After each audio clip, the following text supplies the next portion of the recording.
The keys to the gallery, heavy on a silver ring, went to my sister. My father, Victor Marin, presented them to EA under the spotlights of the memorial.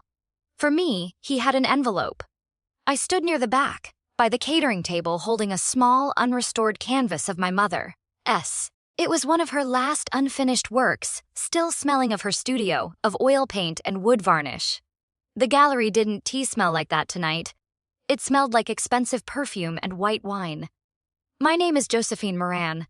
I was 26, 5 years younger. EA was the Prodigy. My mother had been the real artist, a painter people actually respected. My father ran her legacy like a business. EA painted in the glossy Instagram, perfect way that sold fast, and my father ate it up. He had called this event a celebration of legacy. When I arrived carrying Mom's canvas thinking they might want to include it, the man at the front desk gave me a blank look. Mr. Marin said everything. It's already curated. Mr. Marin, my dad. Inside, he was holding court by a massive portrait of Mom, one EA had repainted from an old photograph. Flashbulbs went off every few seconds. He waved when he saw me but didn't come over. EA drifted by, gave me a quick, dry air kiss on the cheek. "This is my sister Josephine," she said to the group behind her, her voice bright for the cameras. "The quiet one, the observer." They laughed, a polite tinkle of sound, as if that was a charming trait. I watched people mingle. They took photos beside Mom's art, holding champagne flutes, treating her work like a backdrop. I recognized maybe 5 faces in the entire room, and none of them looked sad. They looked like investors. "Her color palette was visionary," someone said. "They say EA is going to continue the Fertuanduan," said another. It wasn't a memorial, it was marketing. Finally, Dad stepped up to the microphone, standing under a spotlight like he was accepting an award. "Tonight," he began, his voice booming, "we celebrate not just an artist, but the birth of a legacy. A legacy carried on by her daughter, EA, the new light of our family's vision." Applause. More flashes. EA smiled. A practiced, humble dip of her head. Then, he gestured vaguely toward the back of the room, toward me. "And of course, our daughter Josephine, the observer. Every family needs one. Keeps us grounded." A few people chuckled. My face burned. He made a show of pulling a small velvet-lined box from his pocket. Inside were the keys. He handed them to EA, kissed her on the forehead. "Our home," he said, his voice thick with emotion for the crowd. "Yours to lead." Then he turned to me, that same fake, thoughtful smile he used before an embarrassment. He pulled out a plain white envelope. "For you," he said, "a reminder that freedom has value, too. You always wanted your independence, daughter." I opened it. Inside was a single old train ticket. The paper was yellowed, the ink faded and blurred. No explanation. Just a time and a seat number. I held it up, confused. "Was this a joke?" EA leaned into the microphone, her smile widening. "Try not to lose your only ride," she joked. The room laughed. I heard my dad laugh, too. That was it. That was the moment the numbness cracked. I slipped the ticket back into the envelope, tucked it into my jacket pocket, and turned around. My shoes echoed against the polished marble floor. I stopped at a structural column near the exit. I leaned Mom's restored, unfinished canvas against it. I turned it to face the wall, so the paint was hidden from the lights and the cameras. I left it there. Behind me, Dad's voice rose, sharp and suddenly annoyed, the performance dropping. "Don't make this about you, Josephine." I didn't look back outside. The rain was coming down in steady, cold sheets. I pulled the envelope from my pocket. The ticket was still inside. A one-way trip, dated from years ago. The destination was unreadable, bled away by time or moisture. Maybe he thought he was teaching me a lesson about not expecting anything. Maybe it was just cruelty. I didn't care. I started walking toward the station, my clothes soaking through before I even reached the corner. I made one stop, cutting through the alley behind my building. I shoved a few changes of clothes, my sketchbook, and my brushes into a beat-up duffel bag and kept moving. I didn't have a plan. I didn't have any money saved. I just walked. The gallery lights got smaller behind me. The farther I went, the quieter the world became. No cameras, no speeches, no EA performing for attention. Just the rain and the sound of my shoes on the wet pavement. At the station, the fluorescent lights hummed. I looked at the ticket again. The date was ancient, but the departure time matched the next outgoing train on the board. I handed it to the ticket clerk, a tired man in a blue vest. He frowned at the date. Old issue, he muttered. Unpunched, though. Still counts as an open fare. I can reissue it for the next train. He printed a fresh stub and slid it under the glass. I nodded, took it, and stepped onto the platform. The train arrived with a low hum, a wash of warm, dry air rolling across the tracks.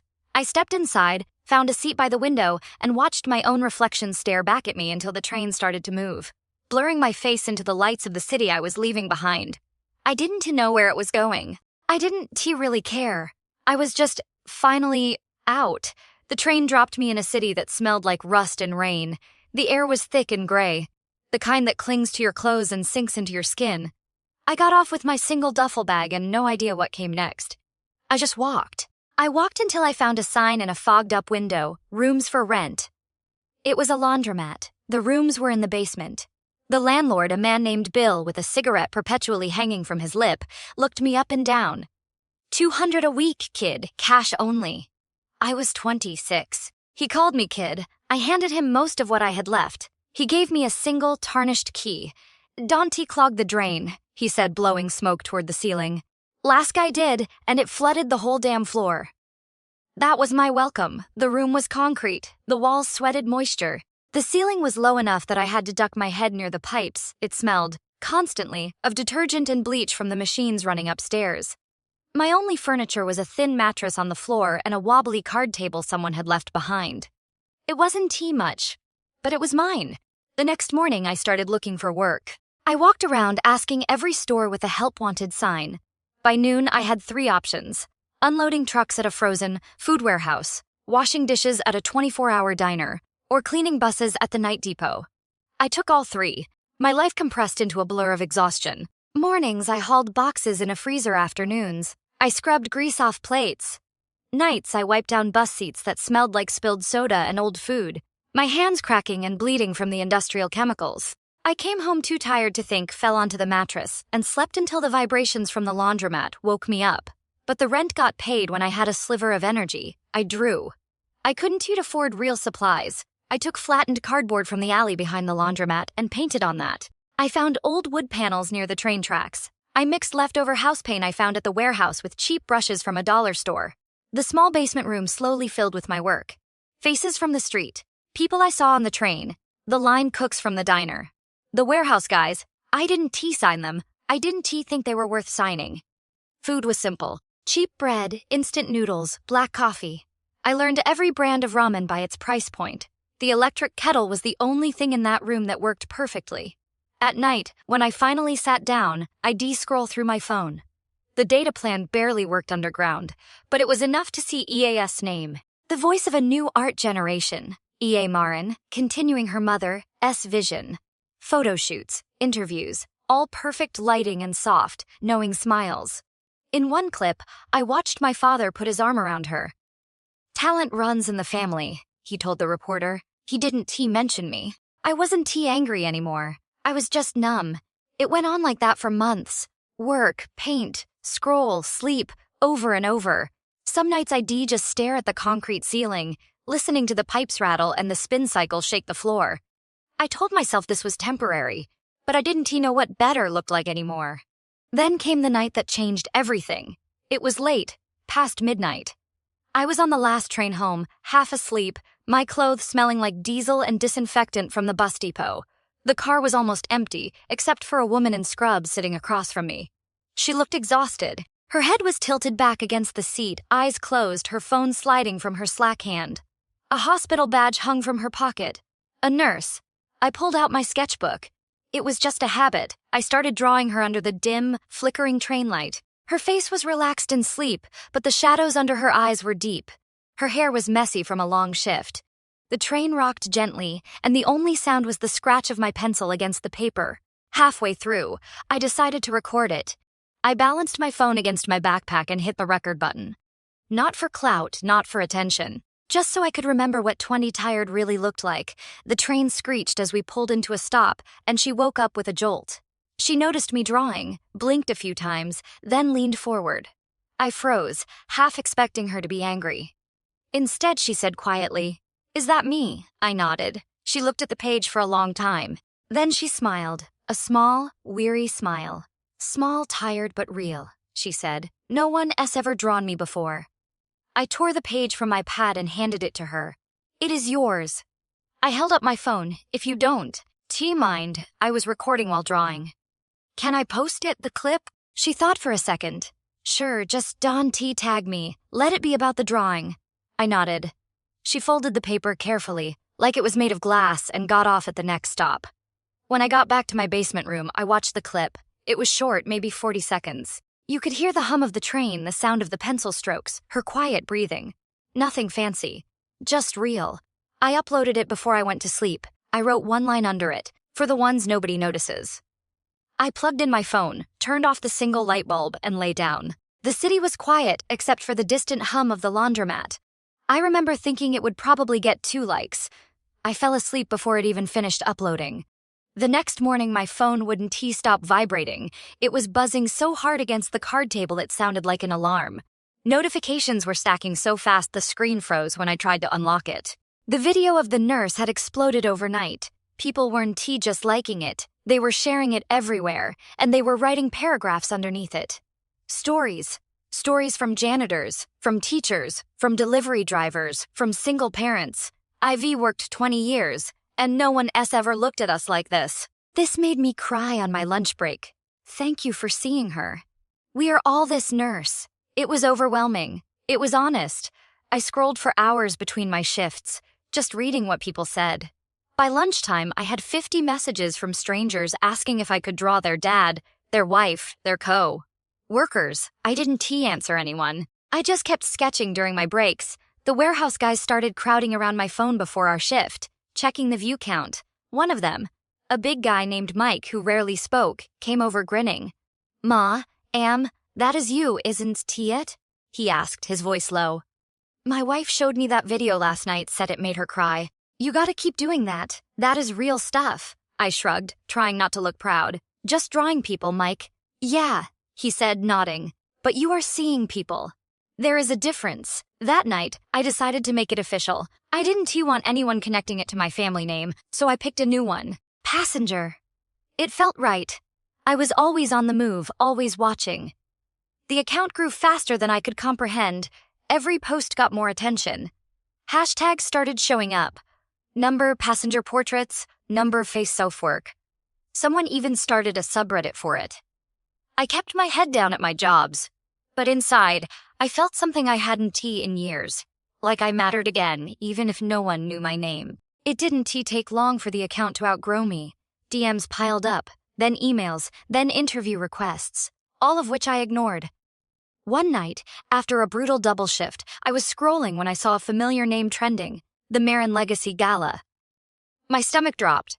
I opened the link. There was EA smiling beside a painting I knew immediately. It was one of mine, an old unfinished piece from before I left home. I depainted half of it in Mom, a studio years ago. EA had filled in the rest, changed the colors to her glossy palette, and signed her name at the bottom. Reporters circled her, cameras flashing. My father stood beside her, arm around her shoulder. An interviewer asked, "Is this a new collaboration between you two?" Dad chuckled. "A family collaboration. Yes, I provided the foundation," he said, gesturing to my original work. She brought the light. I provided the foundation. I watched the clip twice. Then I shut my phone off. The sweating concrete walls of my basement felt smaller than usual. I didn't yell. I didn't throw anything. I just sat there, in the damp, listening to the pipes rattle. They always managed to take pieces of me and make them theirs.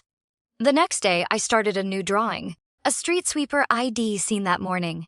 He was pushing his cart down the block, but he was holding a little pink toy car in one hand. He kept looking at it and laughing to himself, like it was the best thing in the world. Probably something he'd found for his daughter. I sketched him right there while he worked. I called the piece, The Ones Who Laugh. It wasn't sad, it wasn't heavy, it was about joy surviving anyway. I posted it that night. The response was bigger than anything before.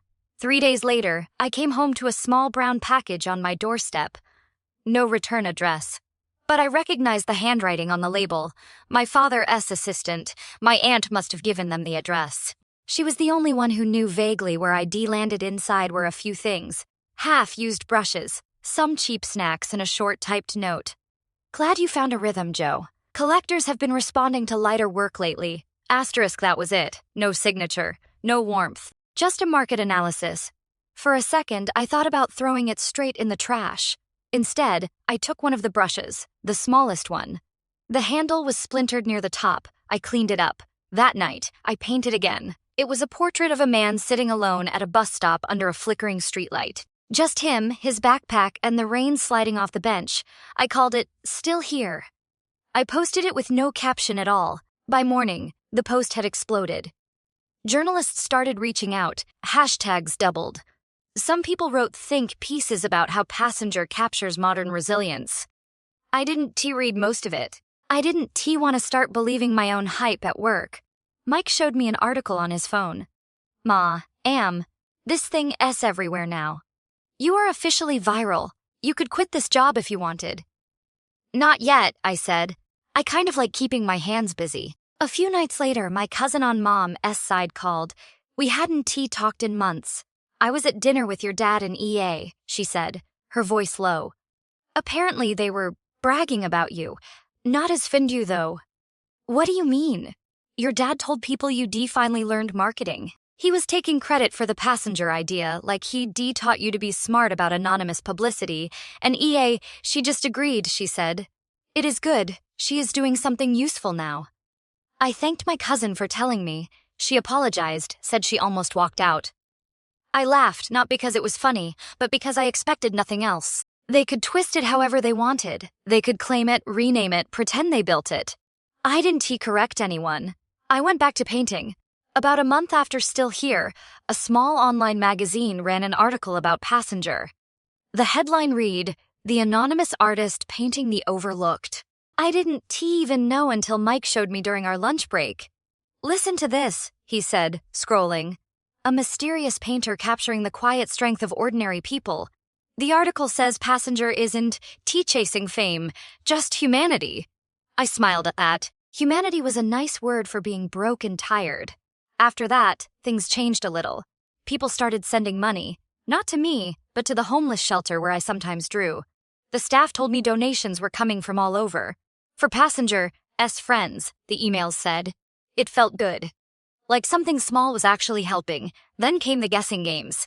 Comment sections filled with theories. Some thought I was an older, established European artist reinventing himself. One popular theory said I was an ex-corporate exec who snapped and found peace through paint. Someone else insisted Passenger was a collective, not one person. I didn't say a word. I just let them talk. Meanwhile, back home, EA's new solo show, The Light Between Faces, opened. I didn't go, obviously, but the reviews showed up in my feed anyway. They were brutal. Technically brilliant, but emotionally vacant. All gloss, no heartbeat. The art of someone trying to prove something instead of feel something. My father, of course, had his explanation ready. He told a reporter that modern critics hate success and that true vision is always misunderstood. Same script as always. A few days later, my aunt texted me. I went to EA's show. She looked pale the whole time. You could tell she is not okay. Then your dad kept talking over her in the interviews, like she was a spokesperson, not the artist. Asterisk that stuck with me.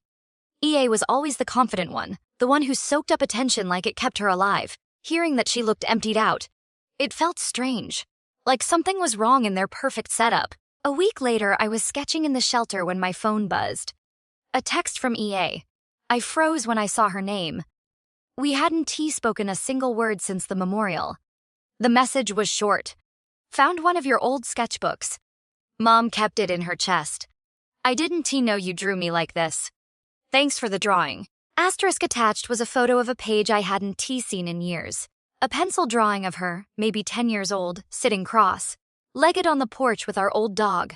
Underneath it, in my old handwriting, I'd written, "By the bright one." Asterisk I stared at the message for a long minute. My hands were shaking a little. Not from anger, just surprise. I texted back 70, think you remember that one. Asterisk she didn't reply. That hit harder than I expected. It wasn't just that she found the sketchbook. It was that she reached out. In the photo, I could see she traced the lines lightly with her finger. The text said, "Thanks." But it felt like something else. A quiet apology she couldn't say out loud. Days later, my aunt called again. Sales from EA's last exhibit were non-existent. Critics weren't buying the misunderstood genius story anymore. Your father is spiraling, she said, her voice a whisper. He keeps comparing EA's career to Passenger. As popularity, he is obsessed, Josephine. I think he knows it is you. I doubted that. Dad lived in a denial so deep he call me a marketing intern before he'd ever believe I was the artist people actually loved. I saved the photo EA had sent. It reminded me of what Mom used to teach me. Art isn't supposed to prove your worth. It is supposed to recognize it. Then came the new clip. Mike sent it to me. Your dad's back at it, asterisk the text read. I opened it on my break, sitting on a crate behind the warehouse with my coffee. It was a fancy dinner. White tablecloths, chandeliers, waiters in gloves. The caption, the Marin family donor gala. There they were again. Dad at the head of the table, smiling like a man running for office. EA beside him in a dress that looked stiff and uncomfortable. Her smile was thinner than usual. Halfway through, a silver-haired guest stood up for a toast. There's another artist trending lately, he said, raising his glass. Passenger, right? The anonymous one. Her stuff hits hard. Feels like real life, not marketing. Dad's smile twitched. He chuckled politely. Passenger paints pity, he said. We paint legacy. People laughed, but it sounded forced. Then Dad turned to EA, still smiling, and said loud enough for the whole table to hear, show them you can do that raw, emotional thing, darling. They love sadness these days. The room went quiet for a beat. Someone quickly changed the subject, but I saw EA's eyes. They flickered. A small, terrifying crack in the performance.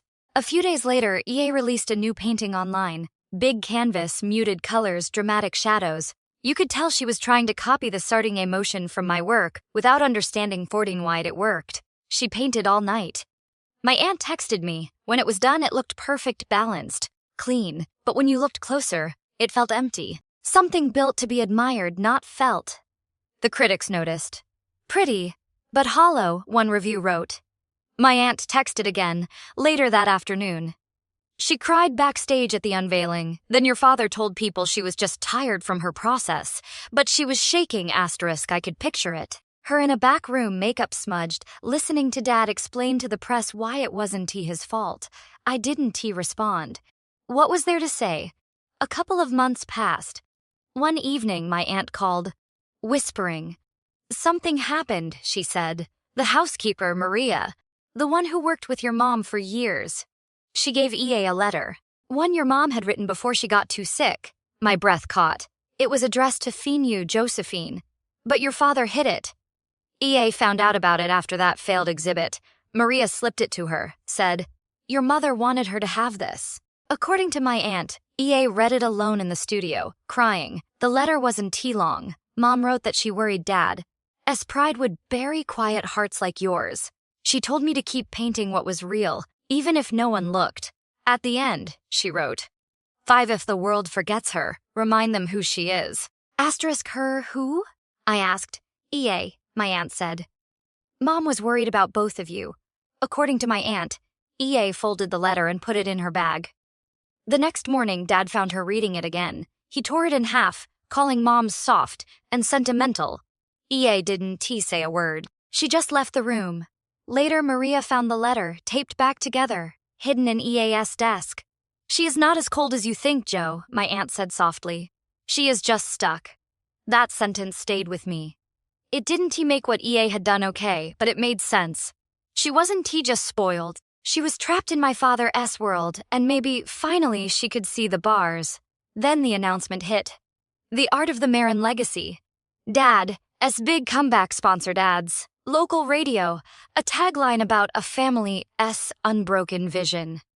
Opening night photos appeared online. Half the seats were empty. 2 days later, a video surfaced of the Q&A session. A young journalist raised her hand. Mr. Marin, do you think the artist Passenger represents what the Marin name Sudi to mean, the emotional connection your family was once known for? My father froze. Then he smiled, too wide. Passenger, he laughed. It was a dry, hard sound. She is a beggar with a brush. He spat, his face turning red. A fraud who sells misery to sentimental fools. That is Fignotuana art. It is pity, and it has nothing to do with this family. Silence, the clip cut, but it was enough. It went viral, but not in the way he wanted. Sponsors pulled out. A main investor dropped his funding. Artists who were scheduled to show under the Marin brand withdrew their work. Mike shoved his phone at me at lunch, grinning. "He is trending," he said. I watched the clip again. My father red-faced, shouting at a room that had already stopped listening. Mike asked if I was okay. "Yeah," I said, and I was. I went home. I sat in my basement, surrounded by my cardboard paintings, and I kept drawing. By the end of the month, the gallery shuttered. Temporary restructuring, the official statement said. Everyone knew what it meant. My cousin said the house was a war zone. Ia stopped showing up. She moved her things out one night without telling anyone. Dad locked himself in his office and only came out to shout. He blamed her for ruining everything. She apparently told him he'd been ruining it for years. I didn't reach out. I figured if she wanted space, she'd take it. One night, I opened the drawer where I kept my few important things. I took out the old yellowed train ticket, the one he handed me like a joke. I went to the station. I bought a physical, one-way ticket to my city. Same line, same direction. I slipped it into a plain envelope and wrote her name on the front. No note, no explanation. I dropped it in the mail the next morning and went to work in the rain. The same rust and concrete smell from the day I arrived. For once, it didn't feel like a curse. It felt like a door. The train yard was quiet most days, except for the low hum of engines in the distance and the occasional clang of metal. I rented an old decommissioned railcar near the end of the line. I turned it into a small art room. The locals started calling it the passenger line. It wasn't much. The floor was still rusted in places. The roof leaked, but I strung up cheap lights, patched the holes with scrap wood, and lined the walls with big sheets of cardboard for anyone to paint on. The place always smelled like a mix of paint, metal, and wet air. Kids from the nearby apartments started showing up after school. Factory workers came on weekends, still in their uniforms. A few older folks just sat and watched, sometimes bringing coffee or leftover brushes. We painted whatever they wanted. Portraits, skylines, faces that meant something to them. Nobody judged anything here. I didn't charge. I just kept the doors open. Made sure there was always hot coffee and a box of cheap supplies. One afternoon, I was cleaning brushes near the open doorway when I saw a figure walking down the tracks. For a second, I didn't recognize her. The hair was shorter, dyed a plain brown. The clothes were simple, worn. But then she looked up, and I knew it was EA. She looked smaller. Not physically, but like she'd finally painfully dropped the act. She stopped a few feet from the door. "Hi," she said. Her voice was quiet. "Hey," I said back. She stepped inside and looked around, her eyes taking in the painted walls, the kids huddled over a large panel, the rows of brushes and old coffee cans. "This is yours." "Yeah." We sat on opposite sides of a small table. Neither of us spoke for a while, just the sound of trains rumbling somewhere far off. Then she spoke, her voice soft. "I read Mom's letter." I nodded. "I know." She looked surprised. "How?" "Aunt told me," I said. "Said Dad tore it up." She nodded once, her eyes on the floor. I taped it back together. She reached into her bag and pulled out a small, new sketchbook. When she opened it, I saw pages filled with portraits.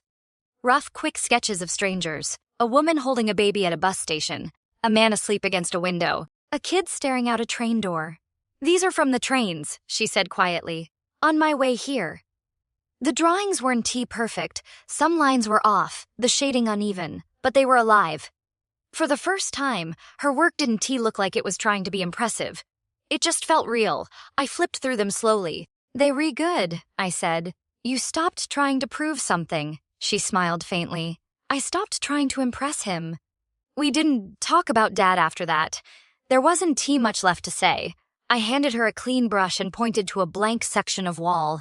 "You want to paint?" She hesitated, then nodded. We painted side by side. No plan, no theme. Just colors, faces, movement, whatever came out. A few of the kids stopped to watch us. None of them knew who she was. None of them cared. And that felt right. Over the next few weeks, she kept coming back. Sometimes she helped the kids mix paint. Sometimes she just cleaned or made coffee. She didn't post anything online. She didn't use her last name. The community started treating her like she'd always been there. One of the men, a welder, made a small sign and hung it above the door. The passenger line. Open hands, open walls. People brought food, they helped patch the leaks. They even painted the outside of the car. It started to feel like a home.